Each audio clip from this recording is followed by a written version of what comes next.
Olá, eu sou o Fernando Rocha e esse é o nosso Saúde e Bem-Estar. Hoje o assunto é infecção e incontinência urinária. Porque, gente, olha como é terrível aquela sensação da infecção urinária ou de não conseguir segurar o xixi. Imaginem vocês que a incontinência urinária atinge 35% das mulheres com mais de 40 anos e após a menopausa.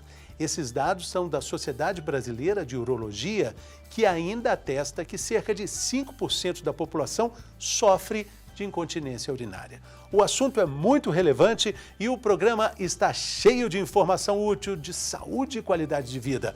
Olha o que a gente tem por aí. A vice-presidente assistencial e diretora clínica do Hospital Mater Dei, a doutora Márcia Salvador, responde perguntas sobre incontinência urinária. O quadro Mitos e Verdades tira dúvidas e traz informação sobre tratamentos, diagnósticos e qualidade de vida para quem sofre com esse mal.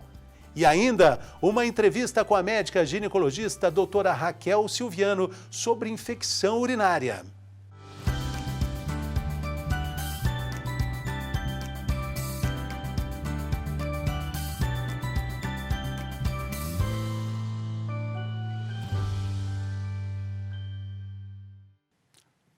Muitas pessoas relatam que de uma hora para outra tudo muda. De repente, aquela vontade de fazer xixi, que podia até ser controlada, acaba escapando. O que gera constrangimento, desconforto, milhares de relatos similares a esse ilustram os desafios de pacientes que sofrem com a incontinência urinária. Para falar sobre isso conosco, sobre esse assunto que envolve tanta pesquisa e também muita informação, eu estou aqui com a vice-presidente assistencial e diretora clínica do Hospital Mater Dei, a doutora Márcia Salvador, que também é ginecologista. Seja bem-vinda, doutora Márcia. Alegria recebê-la por aqui. Obrigada, Fernanda. Alegria é minha e gostaria de aproveitar para parabenizar a Viver e esse movimento com essa televisão tão bacana que vocês estão fazendo. Vamos juntos, vamos juntos. Doutora, como é que acontece esse processo da incontinência urinária? Estava falando na abertura que existem relatos que de uma hora para outra o que era absurdamente ou perfeitamente controlável vira um problema, até de certa forma, social para a mulher. Perder a urina uma vez ou outra na vida é comum a várias pessoas e não é considerado um problema em si ou uma doença. Mas quando a perda urinária, que é a perda involuntária de urina, te leva a um problema ou a um constrangimento social, reduzindo a sua qualidade de vida, aí nós temos que tratar sim. E a bexiga, ela é rodeada por uma rede nervosa que se conecta à nossa coluna e conecta ao centro voluntário da micção. É assim que a gente amadurece quando criança. Por N motivos, são inúmeros, essa rede começa a não funcionar bem e a mandar estímulos errados para a coluna e para o cérebro. E aí a gente perde esse controle da urina de uma forma que a urina começa, a bexiga e o trato urinário começam a funcionar de forma inadequada. O sintoma mais comum é uma urgência de urinar, uma vontade que você tem de urinar muito forte e você não consegue chegar ao lugar socialmente adequado que é o toalete. Agora, existem também aspectos psicológicos envolvendo essa questão também? Porque a gente está falando de um controle, né? Nós temos duas grandes causas. A primeira é essa que eu falei, a outra é anatômica, que nós podemos falar sobre ela depois.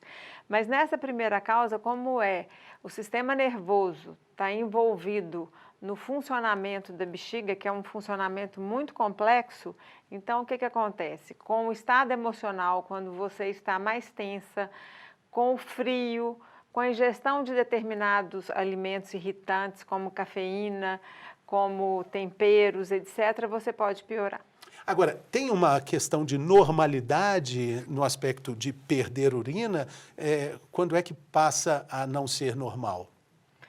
Perder a urina não é uma coisa normal, mas vamos supor que... Aceitável. Às vezes tem gente que segura muito a urina e aí está muito apertado e aí passa uma ou outra situação de constrangimento na sua vida, isso não requer um tratamento. Mas quando o fato se torna constante e essa constância te leva a você restringir as suas atividades familiares, as suas atividades sociais, às vezes até a vida sexual, então impacta na sua qualidade de vida e está na hora de tratarmos. Porque existem tipos diferentes, né? Tem evolução desse quadro, né? Tem o tipo que a gente fala que é idiopático, é uma incontinência urinária que às vezes várias pessoas acham que é normal, com a mulher quando vai ficando mais idosa, é normal você perder urina, então algumas até retardam a procura, a uma ajuda, a procura do médico e nem relatam para seus médicos que estão sentindo isso. E tem outra que é de origem neurológica mesmo, às vezes é um dano na medula, uma doença neurológica que pode causar isso, então essa outra que é devido a um dano neurológico, é uma coisa que começa de uma forma mais aguda e mais forte. É um indicador que a gente desconfia. Agora, existem outros problemas causados por essa preocupação do escape? A mulher pode até se hidratar muito menos e acaba causando outros problemas que são relacionados à falta de hidratação? Sim, e isso é um erro, né? Várias pessoas hidratam menos porque acham que ela hidratando menos, ela vai com menos frequência ao banheiro e aí com a bexiga enchendo menos, corre menos o risco de ter essa situação constrangedora. Mas a bexiga, quando ela está muito concentrada, ela tem substâncias como a ureia, por exemplo, que são irritantes para a própria bexiga.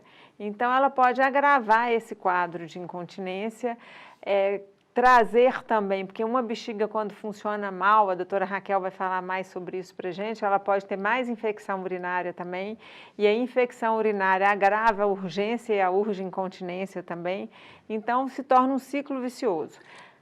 Porque a gente não pode deixar de dizer da questão social, da ida da mulher ao banheiro, né? Existem muito mais dificuldades para a mulher encontrar um banheiro que seja assim, onde ela se sinta confortável para fazer xixi do que para o homem.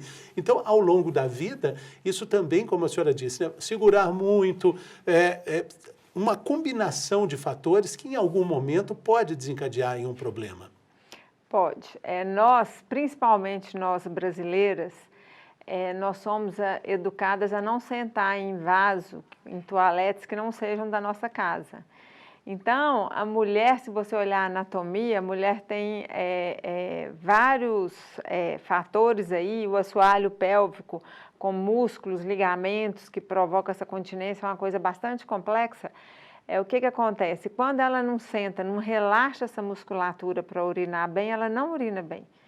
Então, ela nunca esvazia bem essa bexiga e isso pode ser muito prejudicial à saúde. Estou falando de vários fatores, né, que acabam criando essa atmosfera do problema. Achar que não pode tomar água porque vai ter vontade de fazer xixi, não vai ter um lugar para fazer e vai ter um problema. O que a senhora acabou de dizer que, na verdade, faz mais problema do que transtorno a pessoa ficar sem tomar água, né? Sem dúvida, né? A água é um lubrificante para eliminar toxinas do nosso organismo. Agora, doutora, existe... Mas só um pouquinho, tomar água demais também não é bom, porque a gente está numa vibe aí que tem que tomar 4 litros de água por dia, tem que hidratar demais, aí a gente tem pacientes que vai no consultório relatando que está urinando demais, pelo volume de líquido que está ingerindo, tem que urinar demais mesmo. O tratamento é só diminuir. Qual, do ponto de vista da vivência clínica que a senhora tem, qual é a recomendação de ingestão de água por dia? De líquidos que não seja bebida alcoólica, né? Líquidos normais de 1,5 a 2 litros por dia, no máximo 2,5 litros. 2 litros seriam em torno aí de 4 copos, né? Como esse aqui que a gente está vendo aqui. Acho que esse copo tem 250 ml, então seriam 8. 8 copos como esse, ao longo do dia, né? Ao longo do dia, evitando ingerir muito líquido depois das 18 horas, senão você vai acordar de noite para urinar. Tá. Doutora, falando em sinais de alerta, a senhora já falou que os escapes às vezes acontecem, uma tossida, uma risada, né? Quando é que é preciso se preocupar com esse problema? Quando é que acende a luz amarela dos cuidados que são necessários com a incontinência urinária? Pois é, são cuidados diferentes, né? Por exemplo, você está falando aí dos escapes, quando a gente tosse, espirra, faz uma atividade física. Isso é mais devido a um problema anatômico. E eu já formei há alguns anos, né? Mais do que 36 anos. Então, quando eu comecei com a uroginecologia, nós dividíamos problemas anatômicos de problemas funcionais. Hoje a gente vê que a anatomia e a função andam juntos. Então, você pode ter prevenções quando você começa a ver isso e a se preocupar. Qualquer coisa que dê um aumento de pressão crônica dentro do abdômen e sob o assoalho pélvico, que é o que todo mundo chama de períneo, deve ser evitado. Então, você ficar sentada muito tempo no vaso para evacuar, você deve evitar. Você ter tosse crônica, ser tabagista, você deve evitar, deve tratar.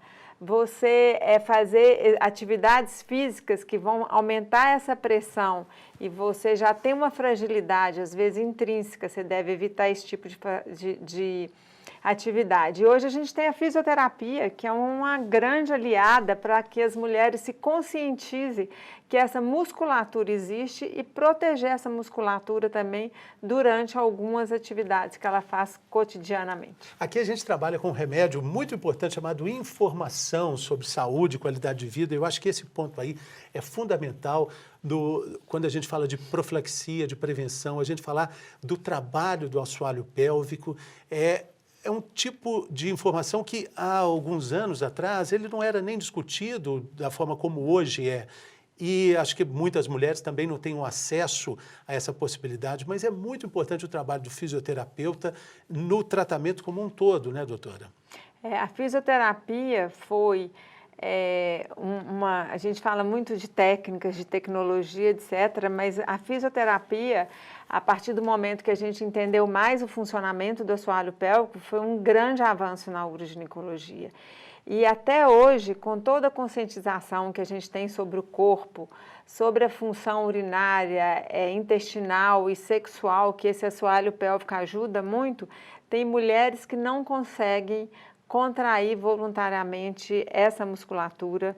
Não são poucas as mulheres que a gente fala para contrair e às vezes elas acham que estão contraindo e estão fazendo um movimento de expulsão. Então a fisioterapia vem trazer uma consciência muito grande. Eu hoje considero que nenhum de nós vai morrer sem precisar de um fisioterapeuta em qualquer área que seja. E na ginecologia, eu acho que a fisioterapia toda mulher devia fazer pelo menos uma sessão na vida para se conscientizar que aquela musculatura existe. E principalmente quando ela entende que o corpo da mulher é responsável por vidas, né? A mulher tem um universo em torno dela, mas ela também é responsável por isso tudo, né? Estou falando isso para a gente caminhar a questão da gravidez, que acaba também sendo, de alguma forma, até pelo número de partos, um complicador para essa questão que a gente está dizendo, né? A gravidez por si só é um estresse crônico sobre o assoalho pélvico. Lembra que a gente falava que qualquer estresse crônico deve ser evitado? Então, a gravidez, você durante 9 meses, vamos pensar no chão da pelve, no útero em cima dele, durante 9 meses você vai pressionando aquilo ali. Então, na gravidez é fundamental, faz parte de um pré-natal bem feito, você ter associado uma fisioterapia especializada em assoalho pélvico. Porque outra coisa errada é as mulheres acharem que tem que tratar o assoalho pélvico igual faz musculação. Que músculo bom é músculo forte, e não é. O músculo tem que ser funcional e não necessariamente só forte. A questão do número de partos, ela também tem uma relação direta? É só você pensar, se você tem um estresse uma vez, tem um estresse 2 vezes, tem um estresse 3 vezes, quanto mais gravidezes e partos você tiver, maior vai ser o risco sobre aquele assoalho pélvico, sem dúvida nenhuma. E hoje a gente sabe que um dos grandes fatores de risco é um assunto controverso, né? É um assunto que não indica uma cesárea, mas o parto vaginal é um dos riscos que você pode lesar esse assoalho pélvico. Mais uma vez, a importância de você fazer a profilaxia, um pré-natal bem feito, uma fisioterapia sobre esse assoalho pélvico. Quando a gente vai falar de tratamentos, a gente está falando da importância, né, multidisciplinar, do acompanhamento. É muito importante também do protagonismo da paciente para entender como o problema acontece. O desenho que a senhora fez é perfeito. O assoalho pélvico não é um nome à toa, ele está ali segurando a estrutura de todo o organismo, daqui para cima, né, doutora? É natural a gente entender que esse órgão tem que ter uma funcionalidade excepcional. Mas, às vezes, são necessárias outras intervenções, né? Estava comentando com a senhora sobre uma rede, outro dia eu fiz uma reportagem sobre esse procedimento, mas já tem um tempo. Eu acredito que já evoluímos para outras possibilidades, né? Já. Hoje nós entendemos com a tecnologia de imagem, com as reconstruções tridimensionais, nós conseguimos entender muito esse assoalho pélvico.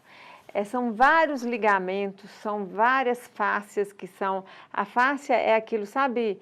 Não sei se as pessoas são da época em que você comprava a carne do açougue e tirava aquela partezinha branca, assim, que a gente chama de nervo.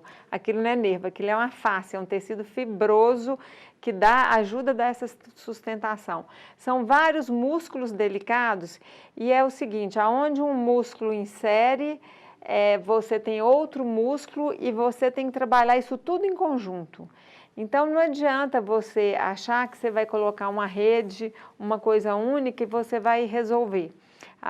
O assoalho pélvico, ele tem hoje compartimentos. Tem o compartimento de cima, o compartimento do fundo, o compartimento de baixo. Toda vez que você corrige só um compartimento na cirurgia, você desbalanceia os outros. Então, você tem que ter uma visão integral desse assoalho pélvico para você ter, cada caso, individualizar a melhor técnica cirúrgica. Para a incontinência urinária só, sem ser grandes disfunções ou quedas, que a gente chama de prolapsos do assoalho pélvico, você tem o que as pessoas chamam, às vezes, de uma redinha ou uma faixa, que é mais que a gente chama de sling, que tem um resultado muito bom, comprovado cientificamente, a cirurgia ficou muito menos invasiva e resolve muito para as incontinências urinárias de esforço, não para aquelas que a gente tem que correr para ir no banheiro e urinar. Elas são mais frequentes em uma idade mais determinada? A incontinência urinária de esforço, ela é mais frequente em mulheres após os 40 anos, principalmente naquelas que já tiveram vários partos. Mas com a idade isso vai se agravando. A menopausa é outro fator de risco, a obesidade é outro fator de risco. Então, para você ter, para quem está nos assistindo, ter uma ideia, é a mesma coisa. Seu corpo vai ficando mais flácido com o passar dos anos.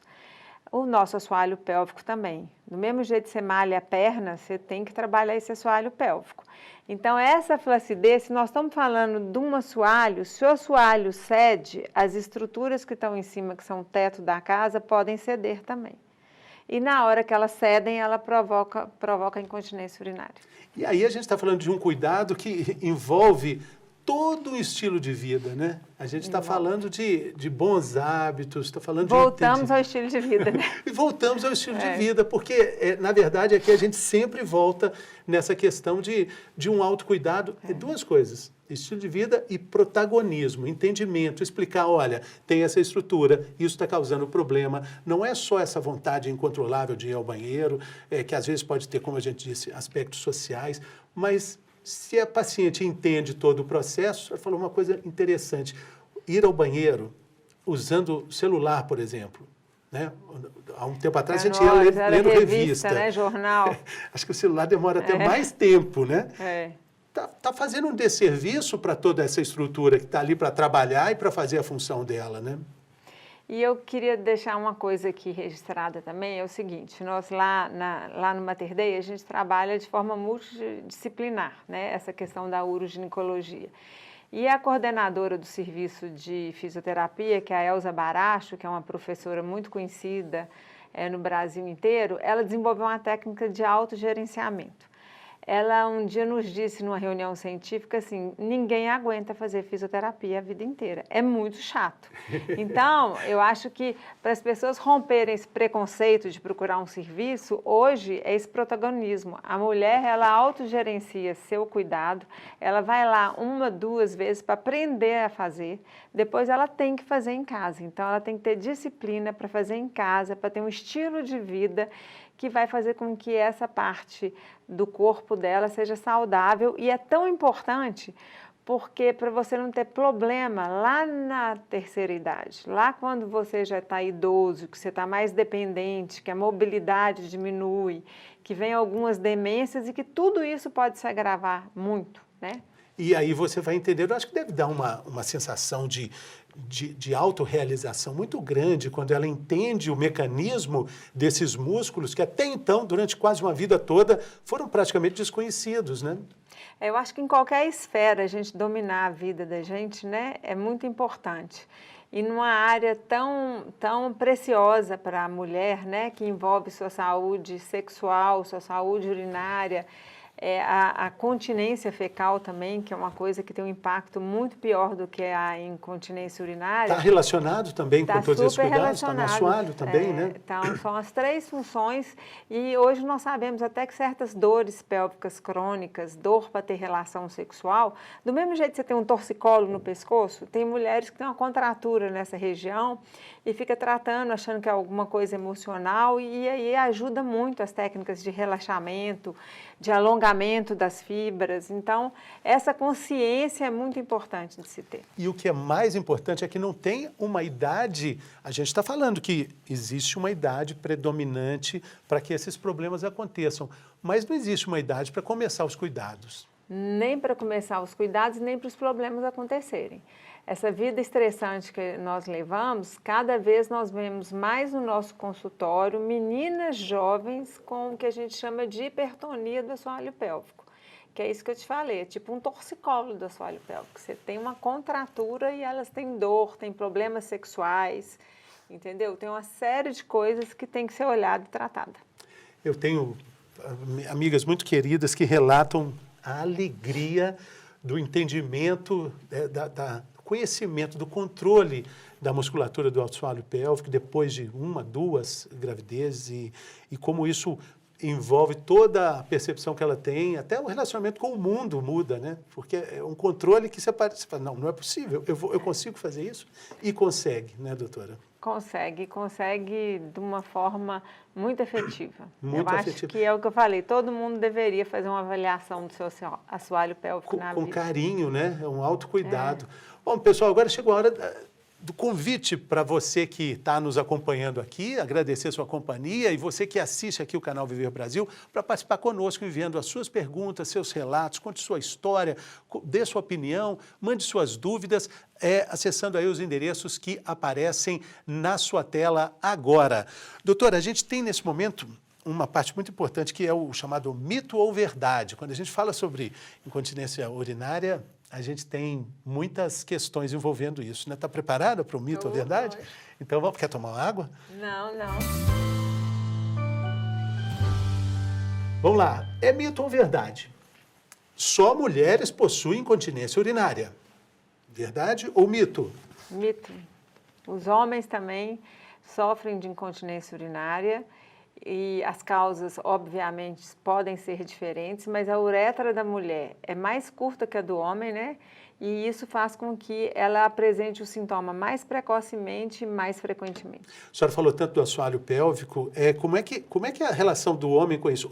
Onde é que o homem trabalha essa estrutura para fazer esse controle que para a mulher tem tantos benefícios? Pois é, o homem ele tem uma coisa que a mulher não tem, que é a próstata, que pode causar problemas de urgência urinária, urgência miccional. A mulher tem uma coisa que o homem não tem, que é a vagina, que é mais uma fragilidade no assoalho pélvico. Além disso, a uretra da mulher é mais curta. Então, você tem um órgão que é menos competente para prover a continência urinária. Então, são anatomias bem distintas, mas todos dois têm esse assoalho pélvico que cada vez mais se mostra importante nessas funções. Mais um. O indivíduo com incontinência urinária terá que fazer exercício sempre. É mito ou verdade? Não é exercício, é isso que eu te falo. O exercício por exercício, ele não traz tantos benefícios. Eu acho que é um programa de que ele faça alguma atividade para o seu assoalho pélvico ser saudável, aliado a diversas outras ações, como uma alimentação equilibrada, né, cigarro, evitar cigarro, e uma tosse crônica, etc. Mas então, o exercício de atividade do assoalho pélvico, esse aí vai ter que fazer sempre, né? Sempre, é igual a qualquer outro exercício, isso é verdade. E a outra questão, incontinência urinária não tem cura, mito ou verdade? Mito. Na maioria das vezes tem cura, Na maioria das vezes, as pessoas melhoram muito a qualidade de vida e as pessoas que sofrem desse problema devem procurar ajuda especializada, sim. A incontinência urinária sempre acontece na gravidez. É mito ou é verdade, doutora? É mito. Nem sempre acontece na gravidez, mas quando ela acontece na gravidez, principalmente aquela incontinência que a gente chama de esforço, que quando a pessoa faz alguma tosse, espirra, carrega peso, pula, perde urina, é sinal que ela já tem uma fragilidade naquele assoalho pélvico. Para essa, então, fazer uma prevenção, fazer uma fisioterapia é essencial. O estresse piora a incontinência urinária, mito ou verdade? Verdade, ele piora principalmente aquela incontinência que a gente falou da função, que a gente falou da rede nervosa da bexiga conectado com o nosso sistema nervoso central. Então, as pessoas com estresse podem piorar, sim, a incontinência urinária. Com a pandemia e com todo o estresse que a pandemia trouxe, talvez ela tenha represado casos de diagnósticos de incontinência urinária, casos e até de tratamentos também? Pois é, a pandemia represou o diagnóstico em todas as áreas, né? Em todas as áreas.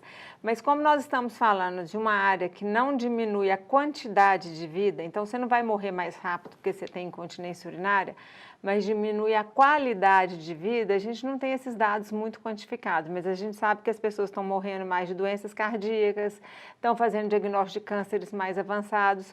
Então, eu acredito muito, a gente vê na nossa prática clínica mulheres que adiaram a ida ao consultório ginecológico por causa da pandemia.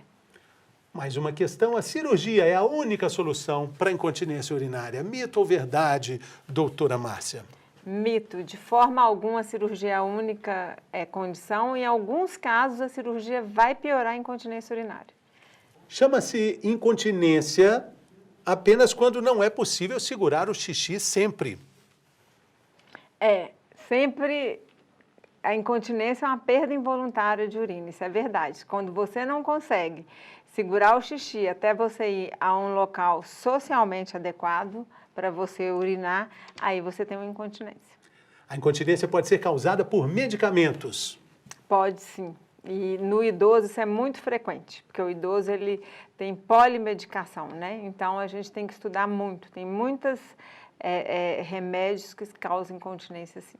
Bom, eu acho que a gente contribuiu bastante, doutora Márcia, para esclarecimento aqui de questões muito importantes. Quero agradecer muito a sua participação aqui, sua generosidade, atenção, seu tempo aqui conosco e quero contar com a sua presença aqui para a gente evoluir mais sobre esse assunto, fazer um programa só sobre assoalho pélvico, fisioterapia e assoalho pélvico, esse entendimento do protagonismo feminino já está convidada. Tá bom, Fernando. Prazer foi meu, viu? Muito obrigado e que vocês tenham cada vez mais sucesso no Muito programa. obrigado. Tá bom, pessoal, a gente vai para um rápido intervalo e a gente volta daqui a pouco com a médica ginecologista, a doutora Raquel Silviano, para contribuir mais com esse assunto. A gente vai falar agora sobre infecção urinária. A gente volta daqui a pouco.